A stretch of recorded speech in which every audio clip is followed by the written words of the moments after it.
welcome to another episode of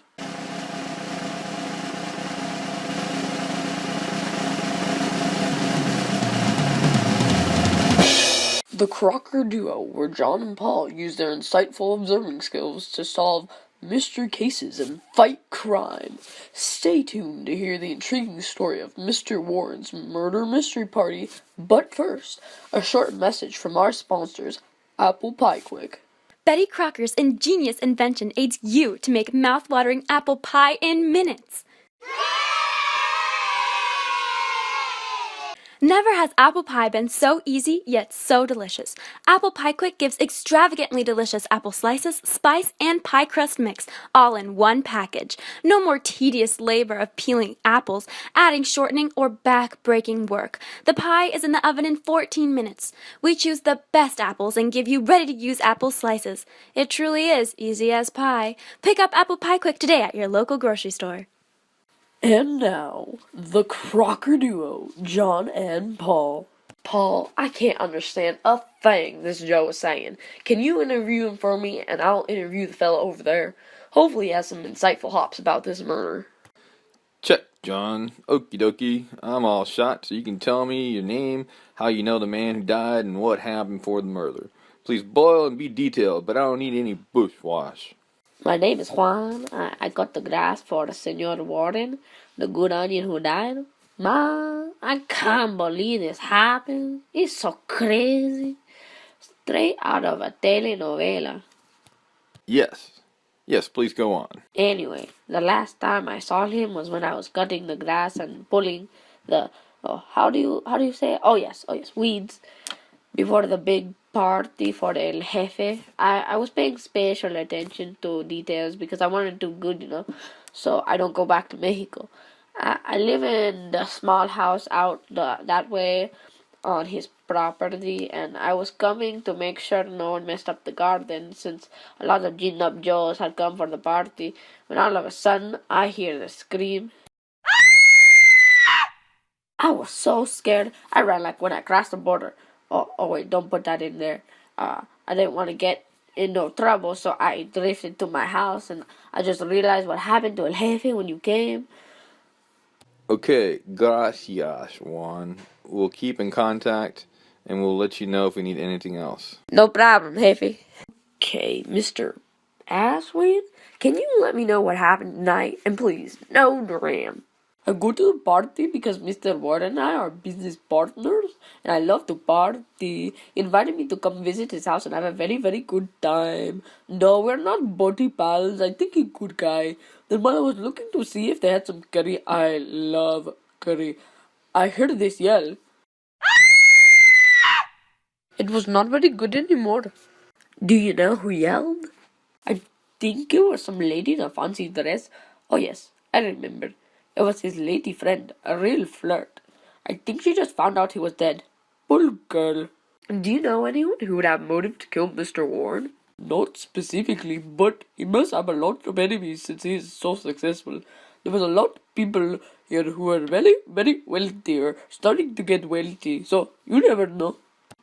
Thank you, Mr. Ashwin. I'll be seeing you. And now, a short message from our sponsors about the delicious apple pie quick. It really is easy as pie. Betty Crocker's easy new way of making pie, Apple Pie Quick, is just the thing your family needs to put smiles on everyone's faces.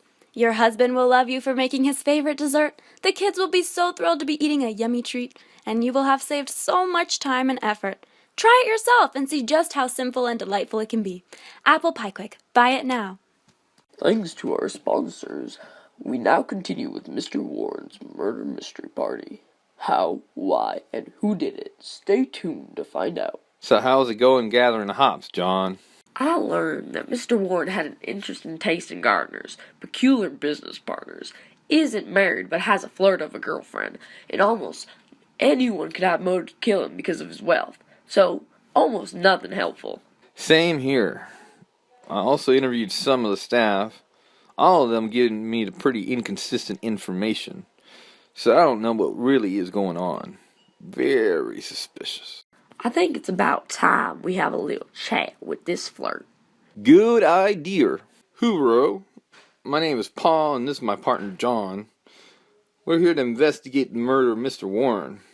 We have reason to believe you had a romantic relationship with him, and would like to ask you a couple of questions. Yes, of course. I'm Daisy, and I'll do anything to help you find out who killed him. I just can't believe this happened. How would you describe your relationship with Mr. Warren? Well, we don't. Didn't have anything fancy or anything. We only have been dating for a couple of months, but we went on a couple dates. Although, I could tell from the instant I met him, he was a real gentleman. Even though he loved to go and have parties and have a good time, he really was an outstanding man. Here's a tissue. Do you know anyone who'd want to kill him or didn't like him? Almost everyone loved him, because he truly was such a loving guy. But because of his great fortune, you never know what someone could do. Now that I think of it, though, Warren and that Mr. Asher and Joe always seem to be butting heads and fighting over where the money for different things should go. I really have no idea why he invited him. Interesting. That's not what he told me. Anyone else? He also had a lot of past girlfriends that were quite furious that he broke up with them. One stands out to me, Stacy Ruthford. She would always send him nasty hate mail and do things to his property.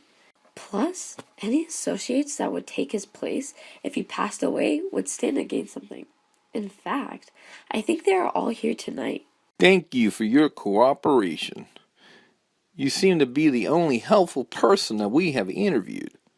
Is there anything else you'd like to tell us before we leave? Well, Warren didn't want anyone to know.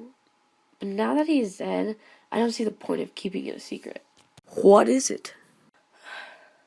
I was the only one who knew besides his doctor that he had acquired a terrible form of cancer with a low survival rate. It's awful to think that someone would rob him of the small time he had left. It's a tragic thing. We appreciate all the information you have given us, and we will call you if we need anything else. Anything for Warren. Wow, this just keeps getting more and more suspicious. I say we check the body, and then gather all the information, and see where to go from there. Sounds good. After a quick break to eat some delicious apple pie quick, John and Paul are led to the supposed crime scene reluctantly by one of Mr. Warren's staff, but nothing would prepare them for what they are about to see, or not see. Are you sure this is the right room? Yes. But there's no body.